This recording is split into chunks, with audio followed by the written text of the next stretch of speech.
A season of highly acclaimed plays for Sundays on 4 begins with Tom Stoppard's Professional Foul, an intriguing cocktail of philosophy and football. England looked like a nation of goalkeepers. Stop. The ethics of the state must be judged against the fundamental ethic of the individual. Neo-Hegelians or Quinian neo-positivists? Which do you fancy? Philosophy is getting at my nostrils! Professional Foul, drama for tonight on 4.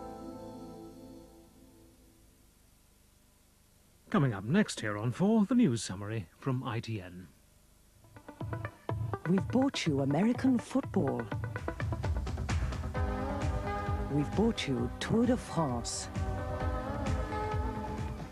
We've bought you sumo. Now, hold your breath. Kabaddi comes to Channel 4, one of Asia's most popular sports. No goals, no nets, no balls, but a lot of puff. Join the spectacular action Kabaddi at 6 tonight on 4. It'll take your breath away. This is the latest British gas kitchen with fully fitted carpet, running water, plenty of storage space, a good larder, and here's the cooker. With instant heat and adjustable flames, it's now as easy to cook outdoors as it is inside. We can even supply you with a silvery moon. For more information on British gas barbecues, gas lights and other outdoor products, the natural place to go is your British Gas showroom. Gas, the heat of the moment. I've never used colour confidence. My hair's always been this colour. And I'm not going grey yet. I know I'm very lucky. And I'm also a very good liar. New colour confidence from Weller. Hair colour you can believe in.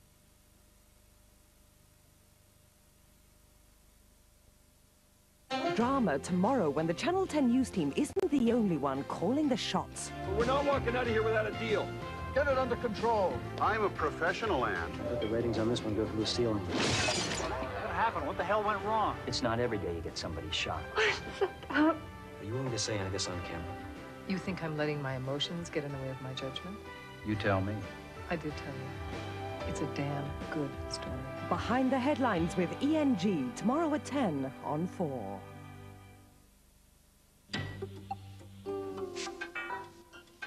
Dawn Griffiths sold her soul to News International.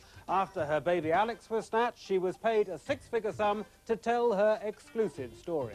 On Hard News this Sunday, she explains why she'd never do it again.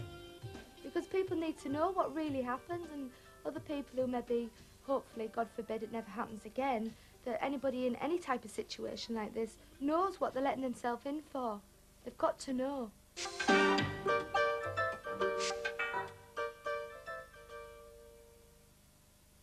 In 5 minutes, 7 intrepid women set off on a 5,000-mile journey through eastern Tibet to see how the march of time and the ravages of the Chinese have affected the people and their culture since the days of the great French explorer Alexandre David Neal. First, we join the studios of ITN and Sue Carpenter for the latest news summary.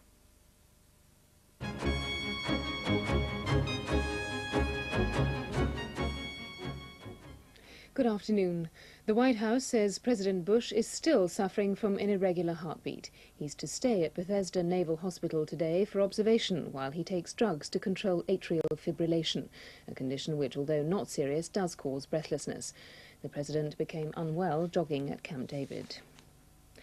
Relief organisations in Bangladesh have criticised the government there for failing to take adequate precautions for last week's cyclone.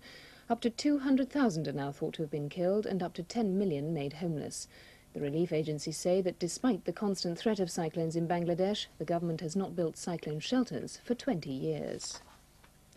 Kurdish refugees are said to be streaming back into the security zone carved out by Western Allied troops in northern Iraq. A team of British disaster relief experts and firemen are now on their way to the camps. In South Africa, the Zulu Inkatha Freedom Party has threatened to deploy 100,000 fighters in Soweto Township to halt violence which it blames on the African National Congress. President F.W. de Klerk, addressing one of South Africa's biggest black churches today, said some groups were trying to make the country ungovernable. There are signs that the 16-year-old civil war in Lebanon could be coming to an end. The Lebanese army, supported by Syria, is preparing to extend state control over all the country. The government says Palestinian and other Lebanese militia will cooperate and lay down their arms. Here, the Liberal Democrats leader Paddy Ashdown has renewed his demand for a deal on proportional representation if the next general election results in a hung parliament. Mr Ashdown said he wouldn't cooperate with Labour or the Conservatives unless they brought in what he called a fair vote. The Labour Party says it's not interested in any pacts after the next election. The Irish Prime Minister Charles Haughey says problems over the new inter-party talks on the future of Northern Ireland will be overcome soon. Unionist politicians have been insisting that the Dublin government's entry into the process should take place in London, but Roman Catholic politicians in the province want talks on Irish soil. 2 young women have been found dead in a caravan at Bradworthy in North Devon. Sharon Parnell, who was 19, and Joanne Babb, aged 20, died after inhaling carbon monoxide from a gas water heater. A third woman was rescued.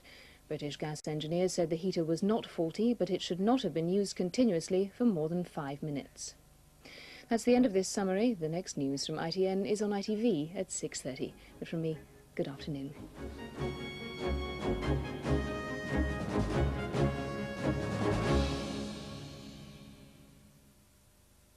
The weather. Eastern parts of England will be mainly cloudy overnight, with a few showers still likely in the far southeast. Further west, there'll be clear spells and it'll become quite cold. But western Scotland and Northern Ireland should stay fairly mild, with drizzle at times. Tomorrow, this drizzly rain will move southeast, reaching northern England and parts of Wales towards evening, as brighter weather follows from the north. Over eastern and southern England, morning clouds should slowly break up to give a dry afternoon with some sunshine. And it should feel a little warmer too.